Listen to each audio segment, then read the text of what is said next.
type down hashtag law of attraction. Pag ginawa mo yan sa Instagram, it will say there's 10.3 million posts talking about the law of attraction. In Facebook, 260,000 people talking about this topic. And as for the book that made this concept popular, the book The Secret by Rhonda Burns, it sold more than 30 million copies worldwide. Ha! May control pala ako sa pwedeng mangyari sa buhay ko. Ito lang pala yung sikreto para makuha ko kung ano man ang gusto ko.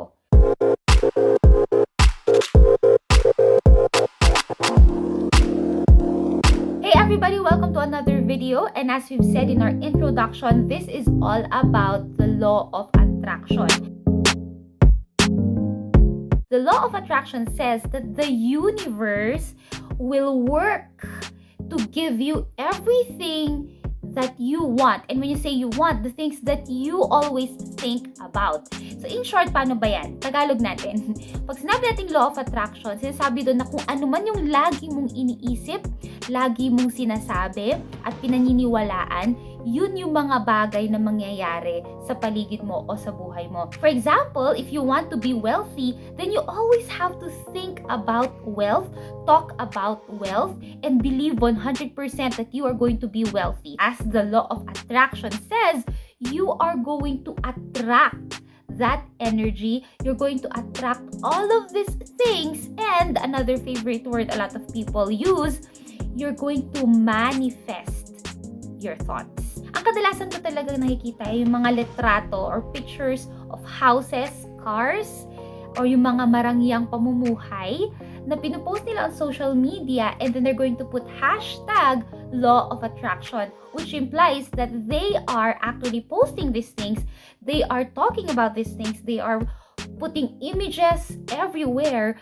so that somehow the universe is going to work together, diba?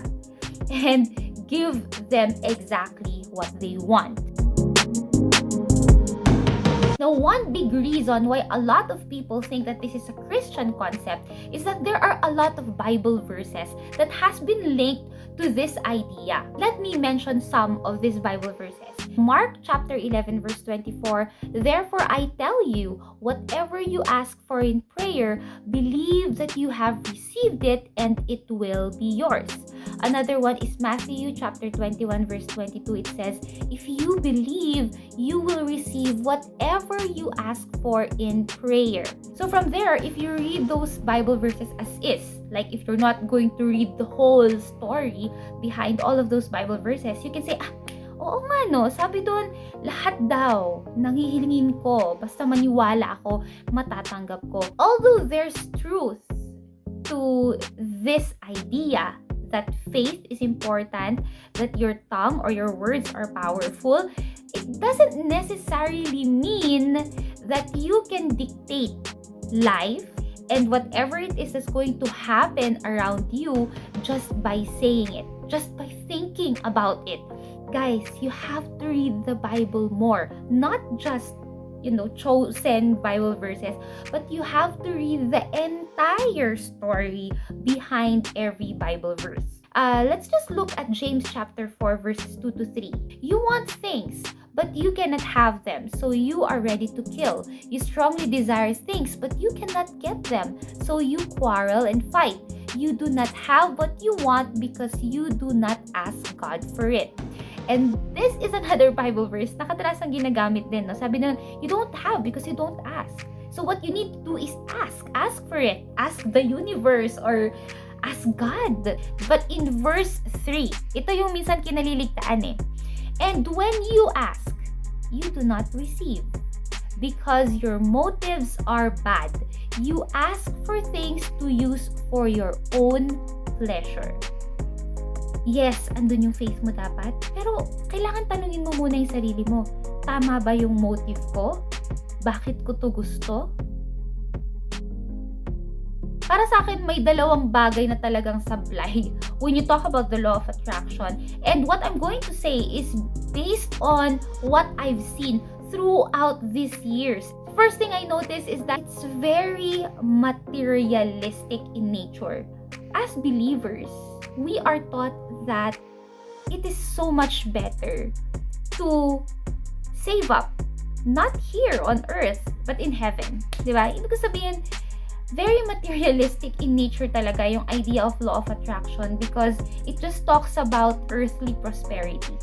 Sorry ha, wala pa kasi akong nakikita na tipong nagpo-post ng #law of attraction, hoping that they would be a more righteous person, a more humble person. And second, but most important thing, it makes people gods. Diba? Simply put, kaya mong i-control yung universe. You can control the universe, you can control everything that's going on around you in your favor. Like, wow. Kind of an illusion. Crazy idea for you to believe that you can actually dictate what happens to your life 100%. God is in control and we have to be thankful that God is in control. What if we are actually in control? Then the world would be more chaotic than it already is. Romans chapter 9 verse 16. So then, everything depends not on what we humans want or do, but only on God's mercy. Do you hear that? Proverbs chapter 19 verse 21, it says here, you can make many plans, but the Lord's purpose will prevail. I agree that we should always think positive, that we should be optimistic. I agree that we should believe when we pray 100%. And if you love putting photos on your walls just to remind you of your dreams, okay rin yan, di ba? But I hope that we do not mistaken this as our way of controlling the universe. This year, let's focus not only in seeking our own dreams, let's seek the will of the Lord. The Lord's will is the best, and the Lord's will is what we want to prevail. Thank you everyone for watching. I'll see you in the next one. Bye-bye!